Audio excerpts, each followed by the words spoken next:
If you can embody a group of individuals, all authentic in who they are, that is far more impactful than the product itself.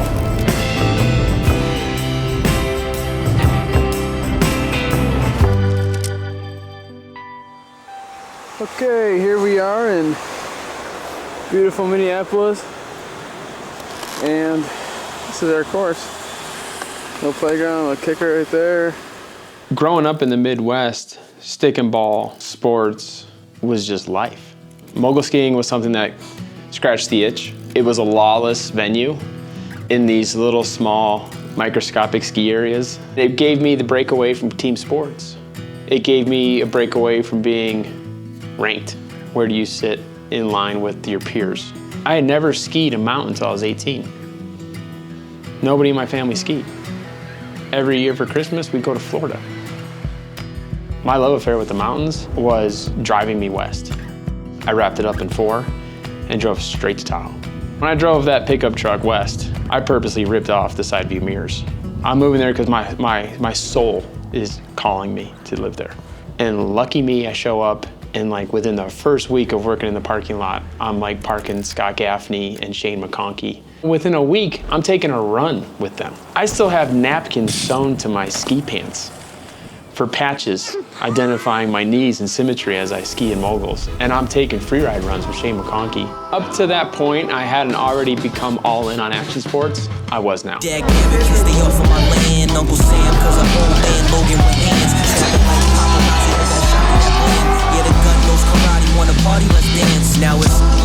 winner of field school skiing, Mr. Matt Sterbenz!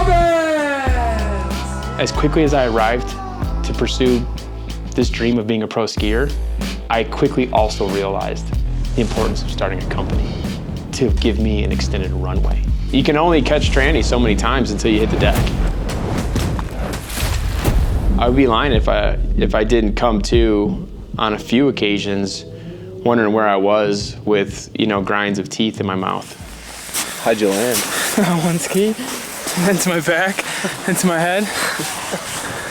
So I retired for the day. Oh.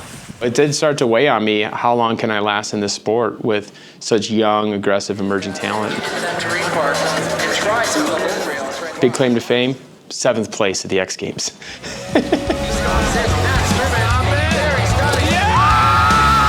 I beat Candide that day, and I had to beat Tanner Hall to get there. I had a chance to rub elbows with what, in my opinion, to be some of the greatest of all time free skiers. That was extraordinarily rewarding for me as a Midwest skier.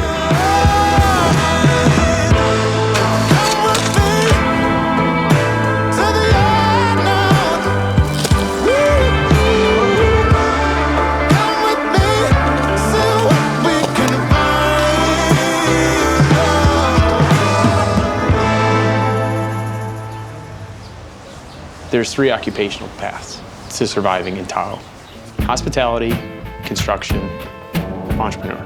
The carpentry came with me because of a history of building skate ramps growing up as a kid. I was fortunate to have access to a bunch of equipment on the job site. As a skateboarder, I'm making skis out of maple. So I buy this sheet of finished maple and I buy a similar dimension piece of pine. And I have now recently designed this new ski for Fisher that I really like the flexural profile of. I screwed that ski to a fence post, 1x4 dimension pine on top of it. And I ran that through a power planer. And that became the first core profile for Forefront. I did it all at the job site and in my little garage in the apartments I was living in Tahoe. This is the single grade piece of maple that I planed off the fence post. Orange base just became a thing. It was just to validate the idea, can I make a ski? It was a heck of a process, and it really gave me a lot of respect for how involved making a ski was going to be. We're far from being in business. We had no capital.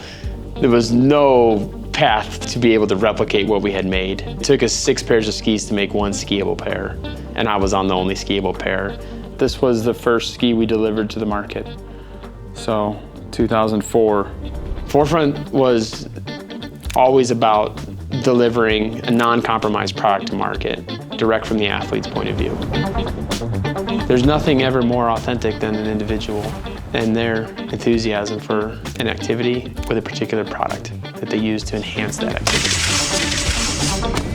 You know, everybody in the space was like pretty much doubting the viability of this idea. We had no business trying to become experts in manufacturing and in running a company and in branding. We had to find experts and leave them to do the job. And so we were able to start to quickly iterate on ski designs, launch new products.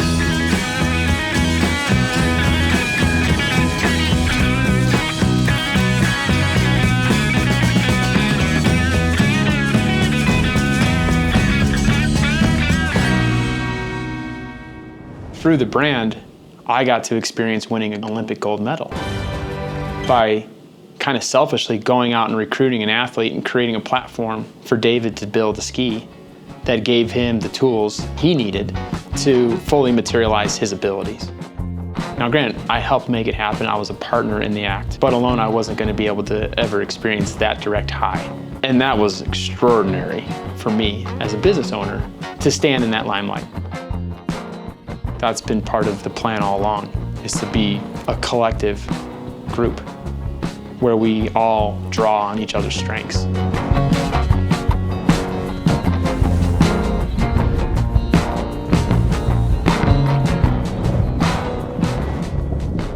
By 2015, we must have had 20 different models of skis. This was a really difficult period of time for the brand. We were so desperate to financially stabilize the business that we were allowing the influence of retailers and distributors abroad. They would say, cool ski, but the turn radius is too long. And I would go do it. I would go make that ski. And before I know it, I've got 6 different park skis and 8 different touring skis. It financially handicapped the company. Consecutive years of debt with the manufacturer, because we were always chasing the cost of molds, because we were constantly updating shapes and never realizing the lifespan of the tooling we already owned, because we were on to the next thing so quickly. We were just trying to be too much to everybody. In 18, I decided to step away. As a builder, I was just enthusiastic to go build something new and took a break away from the brand. I sat on the sidelines and watched this brand that reflected my childhood, essentially. I watched it continue to progress. I don't know which was greater, the fulfillment of seeing it continue to live on with my daily need to nurture, or the difficulty of not having a voice present in the day-to-day conversations. It has proven to be an extraordinarily healthy pause. And in the fall of 24, opportunity arose. I reached out and I said, hey, listen, I just want you to know that I'm available. I'm really honored with what you guys have done, and I'm feeling anxious to get back involved. Pretty surreal feeling here, being back at Meadow and my first week back on Forefront. It's been about 6 years since I've been on the Renegade, and I can't think of a better place to break them in.